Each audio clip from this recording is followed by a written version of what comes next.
Welcome to another edition of the Joda Podcast. I'm Joe. And I'm Da. And for today, we're going to be reminiscing a bit. Let's reminisce. What are we reminiscing about? Well, the news this week, the big news this week was the passing of Matthew Perry, who played Chandler Bing on Friends. And Friends was kind of a cultural touchstone for our generation. Growing up, young people in the 90s, early 2000s. It was the biggest show on TV, and they were everywhere. Yep. The cast of Friends. What year did it come out? I think it came out in 94. Because I don't think I started watching it until I was out of high school. Yeah, I graduated in 95. I think they started like 94, 95. And it was a thing during when I was in college.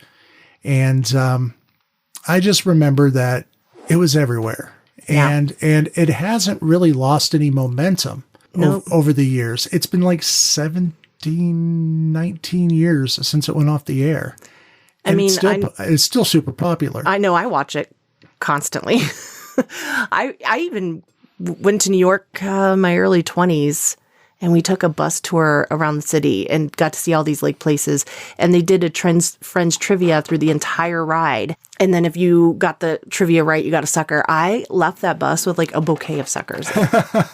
It was really cool. And we got to see a lot of the Friends places. But Friends to me is similar to what Saved by the Bell is. It's, it's just, you just get involved in their world and, It is. It's a time capsule. Yeah. It really is a time capsule of nostalgia for that era. When you stop and look at it, it was going on when 9/11 happened. It went off the air a couple years after 9/11. It was that, I don't want to say age of innocence, but the New York pre and post. Yeah. I mean, it's like a snapshot of New York City pre 9/11. Well, not only that, but also like a snapshot of how we dressed back then. Yeah. Hairstyles. I mean, the Rachel. Hello. Who didn't have the Rachel? I mean, it's a lot of it. You're right. It is like a time capsule, and there's a lot of things about it that it doesn't matter. Like, it still is relevant today, for a lot of stuff a lot of the jokes that they tell. And I don't know, whoever did the writing on it did a great job. And, it stands the test of time. And the casting was perfect. Yes. Well, speaking of cast, Matthew Perry passed away. Matthew Perry passed away. He played Chandler Bing. He was probably my favorite character. Really?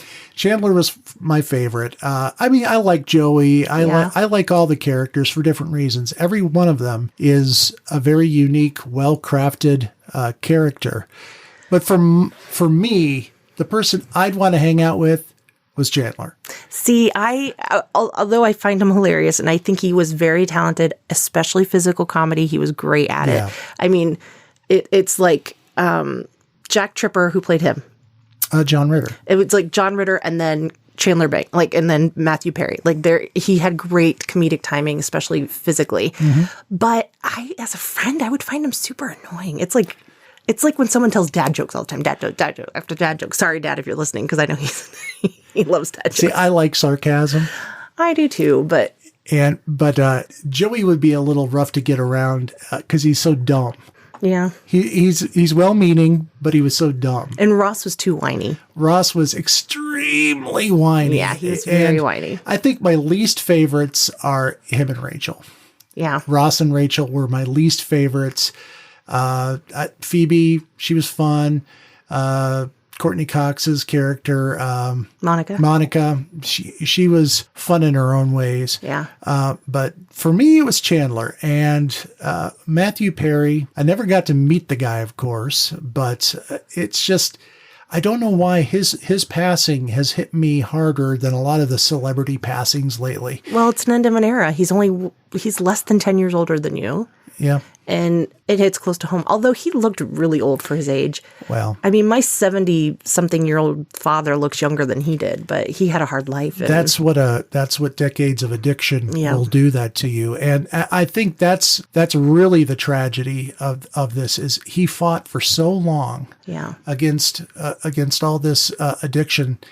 Finally got clean and was really doing good. He was in a good place. Yep, and he was helping others. Like he was starting addiction. Wrote a book. Yep, and he was starting things, and he was really changing his life around. But yeah, it's just And sad. And from what I've heard, it might have been the medicine that he was taking to help him stay sober. Yeah. He had a prescription that he was taking, and that prescription, something about being in a hot tub. Yeah, with the heat. With the heat of that prescription. Makes it like seep into your system faster or something. Yeah, and that caused the heart attack, Yeah. and that killed him. Yeah. So it was just so tragic. He was talking about how he was a seeker of God. He was seeking God at the end. He reached out to God for help in sobriety. I mean, I don't know how far that went.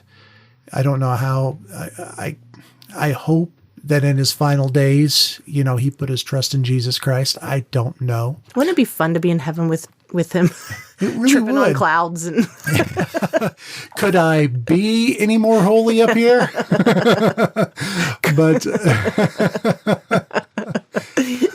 But yeah, it's hard because, yeah, he was a huge part of the culture of our young adulthood. yeah. And it goes to show you we're getting older. Yeah. I just turned 46. He was 54. And it's strange. It's strange knowing that he's not around anymore. Yeah. And it's strange watching Friends now. I watched the Friends reunion a day or so ago, and he was joking around with them. And you could tell that the cast had they're family. Oh, for sure. Yep. You don't do a show for 10 years? It was 10 years, yeah. And you don't get close as a cast. They're hurting. And I hope his life continues to be an example to folks fighting addiction, and why it's so important for people to reach out and get the help that they need, that it is a disease, that it is something that can be fought. You don't have to surrender to it. Obviously, you and I come at it from a Christian standpoint where God is the biggest help. I mean, counselors are great, medicines are great, and all that kind of stuff. But in the end, it's, the great physician. It's God who gets you through that. And that's why programs like Minnesota Adult and Teen Challenge are so important. Mm-hmm. And they're a big thing around here. And me and the radio station, we support them, and we are in their fishing tournament every year. And if you've known somebody who has been down and out with drugs, and then God's got a hold of them and turned things sober for them, and seen changes being made in their lives, and they become pastors and teachers and help others, it's so rewarding to see that.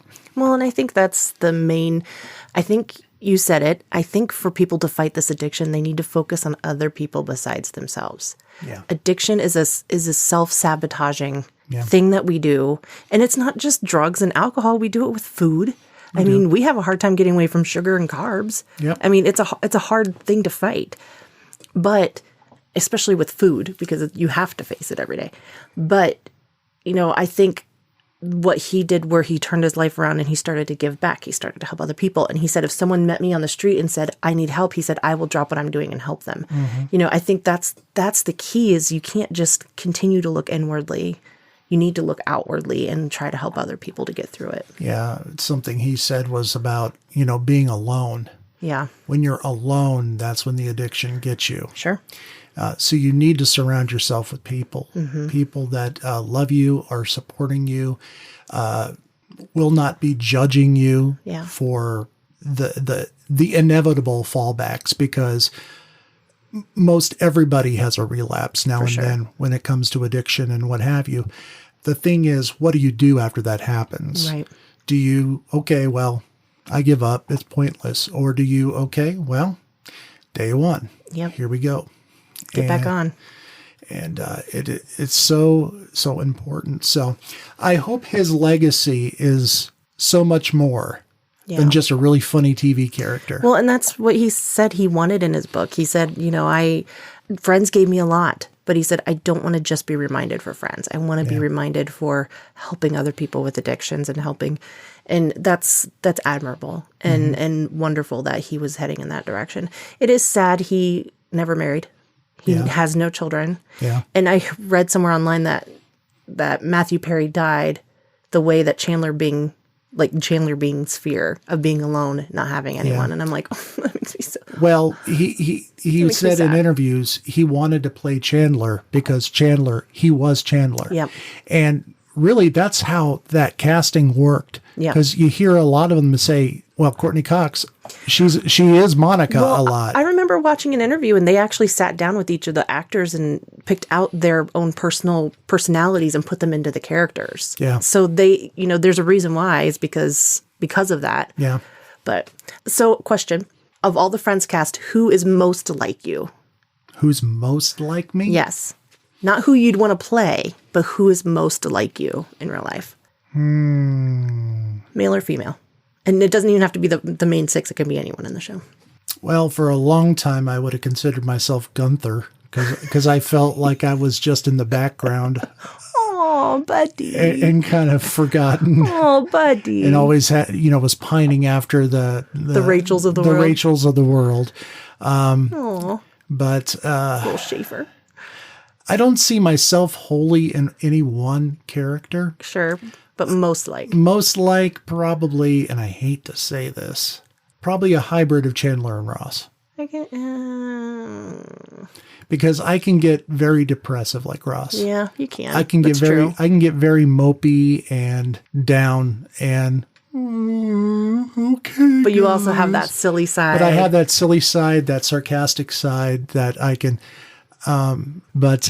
Yeah, probably a strange hype. If Chandler and Ross had a baby, that's weird. That's really weird. So then what character would you want to play if you could play any of the characters? Chandler. Okay, that's what I thought. Yeah, I'd love to play Chandler. Yeah. For me, I would say, I would probably say I'm more of a Monica. I don't know. What do you think? Just because I'm a mama bear, I like to take care of people. I like to be the one that makes people feel like they're involved and welcomed. And I would say if Monica and Phoebe had a baby, that would be Phoebe. Why Phoebe? Because you can be really that's my dyslexia though. But you can be really a lot of fun and silly and musical and Phoebe's kind of musical is not the kind of musical you know what I mean. You make up funny little songs and stuff like that. Smelly cat. Yeah, I do. What are defeating you? Well, yeah, so I agree with that. I think a hybrid of those two. And I think, though, if I had the choice to play one character, it would have been Phoebe, because Phoebe's character seems like a lot of fun. Yeah. She likes to push their buttons, and she kind of, she's kind of behind the scenes, but she does a lot of the fun stuff in the group. Yeah. I think... if I had one thing, I wish we had a coffee shop like Central Perk to hang out in. We got coffee shops in this area, for sure. But we don't have just like this really funky, chill, hangout with place. With a big couch, comfy. Yeah, I mean, I was talking to you about this. Watching Friends really reminds me of my college days. Yeah. Because that was my college days, the late 90s. And I had a small group of friends and just like one of the producers of the show said, the show Friends is the time in your life when your friends are your family. Yeah. When you go away to college. Before you get married, before you have a kid. When you move away out of the house. Yep. And, you surround yourself with a tight, close-knit. And for me, it was people who are in the same positions that you are in life. Right. And in college, it was my friend Tom and Rachel, Matt Meyer, and Jeremy and Scott, and shout out to if you're listening on any of these people. Scott passed away. I saw recently. So, and that's another thing, when you start seeing people you went to high school or college passing away, that makes you feel old. But these people were my family, and I loved them, and we hung out at meals, and we hung out after classes and everything. That was like my friends, and I miss that part of my life. Not taking nothing away from my life now, where, I love my job and I love my wife and I love where we live and we have great church family and all the kitties and all that. But there was something exciting about being young, your early 20s, being away from home for the first time, and you had your tribe. Being able to eat whatever you wanted, staying up as late as you wanted. Yeah. Hardly any responsibilities. Yeah. Yeah. You were in the stage of life where If you had a family dinner, they were like, okay, you bring napkins. Like that kind of person. But no one told you life was going to be this way. Anyway. We're in bed by 8. And we are in bed by 8 now. bending over, we throw our backs out. Rolling over in bed, our hips hurt. Sleeping in is great. No. The older I get, the more nostalgic I get. Yeah. And so I don't know. But anyway, those are kind of the thoughts that are ruminating in my head. Yeah. As we reflect on the loss of Matthew Perry. It's the start of an end of an era of, and it's sad. When things end, it's sad. It's not about our legacy. That's true. It's not about us. Mm-hmm. And as much as we think that matters in this world, it really doesn't. It doesn't matter. Yeah. Our legacy is our relationship with God. Right. And that's where it needs to stand. And if the light's shining on us, then we're doing something wrong. We're not have the humility enough to stand. What was your favorite Chandler moment? I mean, I like the episode I watched the other night when they had the bullies in the coffee shop. Yeah. And the one guy steals his hat, and then they start to become friends, and he's like, can I have my hat back? And the bully's like, no. And then he goes and grabs it, and he goes and starts running, and he falls. Mm-hmm. I love that scene. I think it's hilarious. Mm-hmm. It's his physical comedy stuff is what I like. I love when he was sitting in the waiting room of the hospital, and I forget what he said, but it was something like it was a revelation, and nobody else was supposed to know it. And then he started panicking. He's like, oh, this parachute is a knapsack. And he falls off the chair. Well, it was because Monica was like, he's like, I don't know, you'll get married someday. Or, why wouldn't anyone want to marry me? Oh, yeah. Yeah. And of course, his the whole pivot scene is pivot. Shut up. The pivot scene's iconic. That is it's iconic. Such a great scene. So hilarious. Or the very first episode when Rachel runs in the wedding dress. I won $1 million. I'm going to get married. And comes the bride. And I won $1 million. I like the scene where, you're right. His sarcasm was just too good. Because there's just so many good ones. It's hard to really pick. There are so many incredibly sad memes out right now because of Matthew Perry's death. Yeah. And they have, someone drew a picture of him walking with the duck and the goose, or the duck and the chick. Yeah. And then someone did a meme of Joey sitting in one of the recliners and looking longingly at the empty recliner beside him. And I'm just like, this is so sad. Because they were very close. And so they're feeling it hard. Yeah. I mean, they stuck together. I mean, when they tried to, they even stuck together on their finance, what they got paid per show. Right. They tried to pay some people more than others, and they were like, nope, you're paying us all the same, or we're not doing it. Yep. And good for them. Yeah.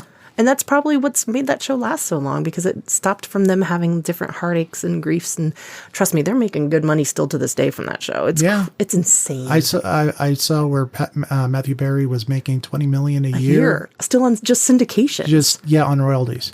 I wonder if that's just from Friends or if that's also from the movies and stuff.